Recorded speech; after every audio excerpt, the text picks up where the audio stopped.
주님과 함께하는 교회에서 보내드리는 이른 아침 햇살받기 프로그램입니다. 이 시간을 통해 하나님의 말씀에 나를 비춰보며 나 자신을 성찰하는 시간이 되시기를 바랍니다.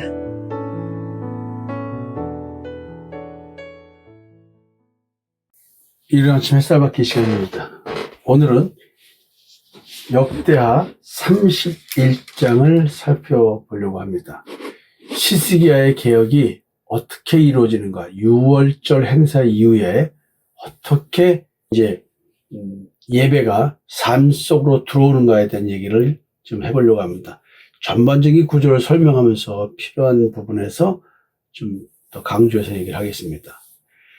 역대하 31장은 시스기야의 종교개혁이 이례적 어떤 왕으로서의 절기 행사를 지낸 것, 그런 것이 아니라 우상을 제거하고 제사 제도를 정비하고 재정 질서를 회복하고 하나님이 주신 복, 그것이 어떻게 현실로 드러나는지에 대한 확인하는 과정으로 이어지고 있습니다. 그리고 개혁은 지속되고 있음을 얘기를 하고 있습니다. 30장은 시스기야 왕이 하나님의 은혜를 6월절로 회복하는 과정이라고 한다면, 31장은 이제 예수 그리스도의 십자가를 대속연축을 믿는 그 믿음 안에서 하나님께 순종했을 때 어떻게 그 순종이 그냥 순종으로 끝나는 것이 아니라 삶의 현실로 들어와서 우리들의 삶을 지배하고 통제하는, 하나님께 순종하는 일로 바뀌는가에 대한 얘기를 좀 해봐야 될 것 같습니다. 먼저 1절에는 이 모든 일이 끝나면, 즉 6월절 행사가 다 끝났다는 얘기죠. 끝나면 거기에 있는 이스라엘 무리가 나가서 유다 여러 성읍에 이르러 주상들을 깨트리며 아세라 목상들을 찍으며 유다와 베냐민과 에브라임과 므낫세 온 땅에서 산당들과 제단들을 제거하여 없애고 이스라엘 모든 자손이 각각 자기들의 본성 기업으로 돌아갔더라. 6월절 후에 자발적으로 백성들이 산당, 주상, 아세라 목상을 제거했습니다. 유다, 베냐민뿐만 아니라 에브라임과 므낫세까지 확장돼서 종교 개혁이 이루어집니다. 늘 왕들은 하나님 앞에 올바른 종교 개혁을 했지만 백성들은 계속 산당에서 제사를 드림으로 말미암아 꼭 우상 숭배가 정확하게 척결되지 않았다는 얘기를 산당이라는 걸로 표현했는데, 오늘 산당이 전부 다 폐지가 됐죠. 그래서 참된 예배는 감정이 아니라 결단된 행동으로 내 은혜 받은 것이 드러나야 된다는 거죠. 내가 하나님께 은혜를 받았으면 나타나는 것은 뭐냐면 회개의 열매가 있어야 됩니다. 결국 예배가 회복된다는 것, 내가 하나님께 거룩한 영적 예배를 드리는 자, 나를 제물로 드리는 영적 예배를 드리는, 즉 하나님이 원하는, 하나님의 의를 실현하는 예배가 회복된다면, 십자가에 나를 죽이고 무덤에서 부활하는 그것이 예배 회복인데, 결국 예배 회복은 삶의 우상 제거라는 성경적 패턴을 그대로 드러냅니다. 삶의 우상 제거는 내 마음속에 온갖 탐심을 십자가에 못 박는 것, 옛사람을 십자가에 못 박는 것, 육체와 함께 탐심과 정욕에 못 박는 것, 즉 땅에 있는 지체를 죽이는 걸 말합니다. 이것이 우리의 진정한 예배 회복입니다. 그 다음에 2절부터 10절까지는 제사장과 레위인들 직무가 어떻게 재정비되는지에 대한 얘기를 하고 있습니다. 2절부터 3절까지는 직무분담과 예배 질서가 어떻게 확립되는지를 보여주고 있습니다. 제사와 번제, 감사, 찬송, 그 규례들을 계속 지켜나가는 얘기를 합니다. 왕이 솔선하여 재정 운영에 필요한 몫을 또 감당하기도 했습니다. 31장 3절에 또 왕의 재산 중에서 얼마를 정하여 여호와의 율법에 기록된 대로 번제 곧 아침과 저녁의 범죄와 안식일과 초하루와 절기 범죄에 쓰게 하고, 왕이 자기 물질을 가지고 제사 운영에 필요한 몫을 담당하기도 했습니다. 백성들의 것으로만 돌리지 않았다는 얘기입니다. 이거 묘한 얘기입니다, 이게요. 어찌 보면은 저부톤도 돈이 좀 있다고 한다면 교회를 위해서 쓰는 일들에 이렇게 내 몫을 좀 정해서 쓰겠죠. 이런 구절이 나올 때 느헤미야의 종교개혁도 보면 또 이런 내용들이 나옵니다. 백성들에게 부담을 주지 않기 위해서 자기 돈을 쓰는. 저도 목회로 나올 때 재산이 좀 있었다고 한다면 지금 굉장히 좀 더 하나님 앞에 헌신한 삶을 살 수 있을 텐데 겨우 제 삶만 겨우 유지될 뿐이지만 늘 마음속에는 이랬으면 좋겠다라는 생각을 갖고 있습니다. 자, 하여튼 왕이 소설에서 율법대로 제사 지내는데 필요한 몫을 담당했다는 얘기가 있네요. 그래서 제가 우리 목회자들에게는 기본적으로 자비랑 목회를 하도록 우리 교회 시스템을 만드는 이유가 이런 부분에 지금 우리가 하나님 앞에 좀 섰으면 좋겠다라는 생각이 들어서 이런 목회를 또 하는 겁니다. 4절부터 10절까지는 11조 드리는 얘기가 계속 나오네요. 백성에게 제사장과 레위인의 몫을 왕이 명령합니다. 예루살렘에 사는 백성을 명령하여 제사장들과 레위 사람들 몫의 음식을 주어 그들에게 여호와의 율법을 힘쓰게 하라. 그래서 왕의 명령이 내자 이스라엘 자손들이 여러 가지 종류의 11조를 많이 가져왔습니다. 5절, 6절에도 11조를 가져왔으며 이렇게 합니다. 그러니까 시스기야와 방백들이 와서 쌓인 더미들을 보고 여호와를 송축하고 그의 백성 이스라엘을 위하여 축복하리라는 말이 8절에 있습니다. 시스기야가 그 더미에 대해서 제사장들과 레위 사람이 부릅니다. 이야, 여기서 기가 막힌 얘기를 합니다. 사독의 족속 대제사장 아사랴가 그에게 대답하여 이르되 백성이 예물을 여호와의 전에 드리기 시작함으로부터 우리가 만족하게 먹었으나 남은 것이 많으니 이는 여호와께서 그의 백성에게 복을 주셨음이라. 그 남은 것이 이렇게 많이 쌓였나이다. 약간의 우스갯소리를 하면 교회로 말하면 목회자들이 잘 먹고 살 수 있도록 하나님께서 그의 백성들에게 복을 주셔서 헌금을 많이 하게 했다는 거예요. 11조를 많이 들게 했다는 거예요. 그래서 먹고 남아서 쌓였다 얘기를 합니다.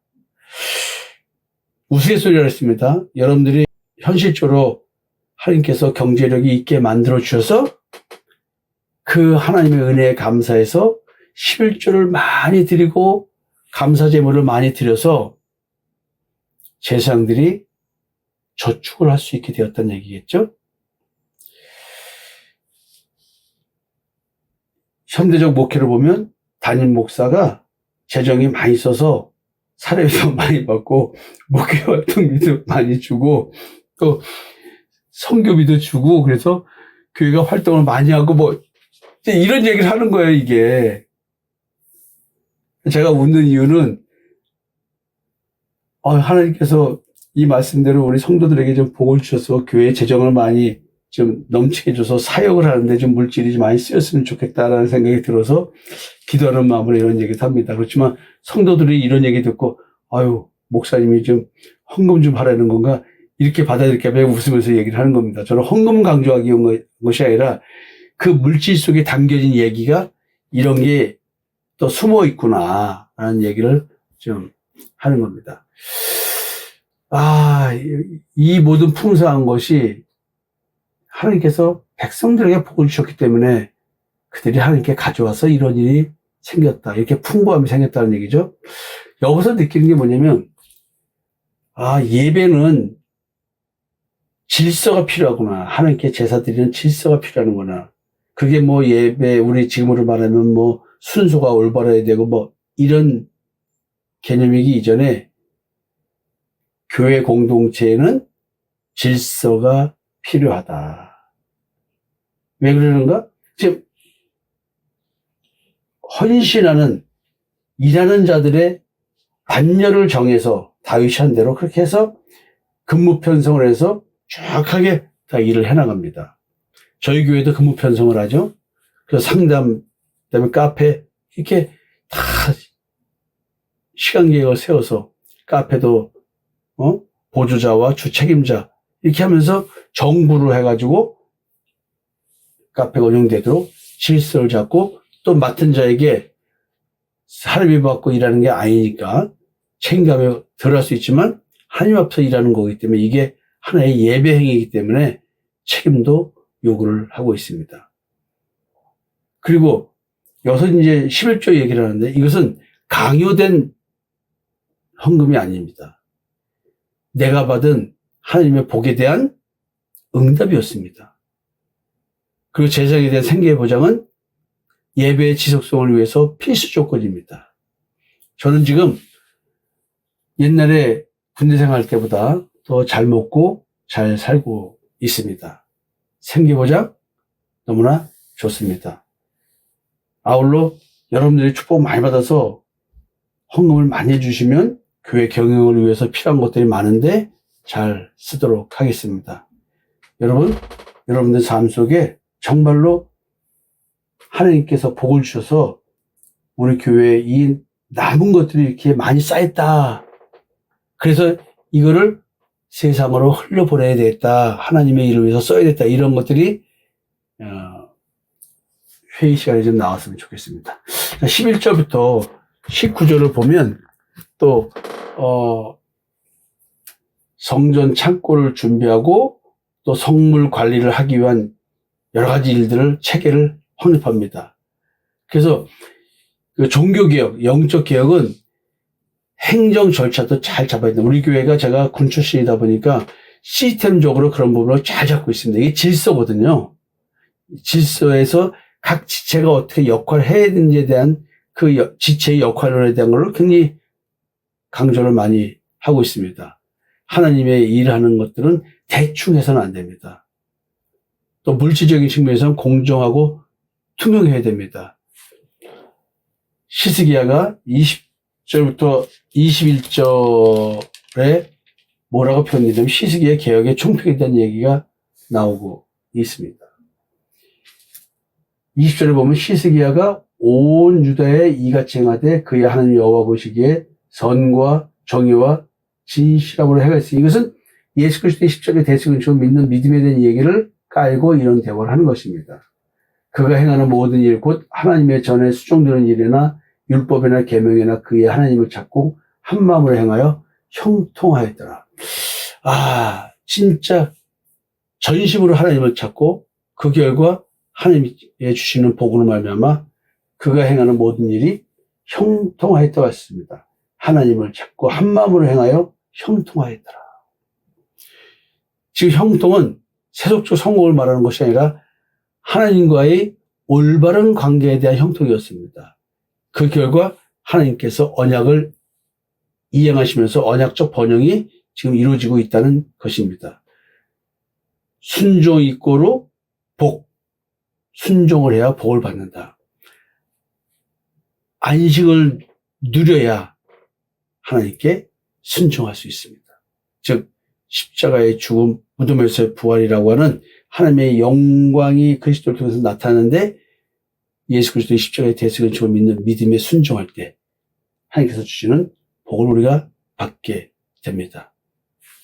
지금 한 왕의 신앙이 이렇듯 공동체 전체에 미치는 영향이 컸습니다. 좀 더 이제 오늘 본문을 좀 생각해 보면 31장 보면 은혜는 반드시 질서를 낳는다. 6월절의 은혜가 종교 제도의 회복 그리고 감성적 각성으로 끝나는 것이 아니라 실질적으로 예배와 재정 행정으로 확장돼서 교회 공동체가 체계를 갖추게 되어져 갔습니다. 그리고 하나님께 드린 헌신된 물질은 단순한 물질이 아니라 예배 유지와 사역자 보호와 공동체를 지속하게 하는 신앙의 핵심적 역할을 하는 그런 물질이 되었습니다. 하나님의 복은 인간의 충성에 응답하신 하나님의 은혜였습니다. 우리가 받는 복은 우연이 아니라 전심으로 하나님을 찾는 삶의 결과라고 오늘 역대기 마지막은 그렇게 얘기를 하네요. 하나님을 찾고 한 마음으로 행하여 형통하였더라. 그래서 31장은 6월절로 회복된 은혜가 우상철폐, 예배질서, 재정헌신, 공적 책임으로 구체화되면서 공동체가 하나님 앞에 안정되고 형통해지는 사실을 보여주는, 개혁의 완성을 보여주는 그런 31장이었습니다. 여러분, 우리들의 신앙이 이런 종교개혁이 있어야 됩니다. 여러분, 교회 공동체의 질서 속으로 들어오셔서 거기서 지체의 역할을 해 주십시오. 그리고 여러분들이 은혜 받으셨습니까? 은혜 받은 대로 하나님의 교회 공동체의 운영을 위해서 헌금해 주시고 시간이 나실 때마다 교회 와서 봉사해 주시면 너무 감사하겠습니다. 오늘 31장은 그런 얘기를 하고 있네요.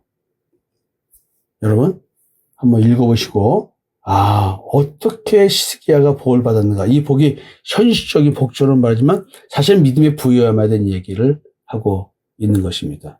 예수 그리스도의 십자가의 대속의 은총을 믿는 믿음으로 말미암아 주어지는 하나님의 선물인 믿음, 그 믿음 속에서의 부요함, 안식을 누리는 귀한 하루 되셨으면 좋겠습니다. 감사합니다.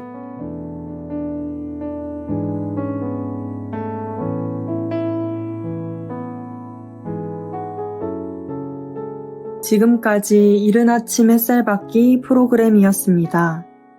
오늘 하루도 믿음 안에서의 삶을 누리시는 여러분이 되시기를 기도합니다.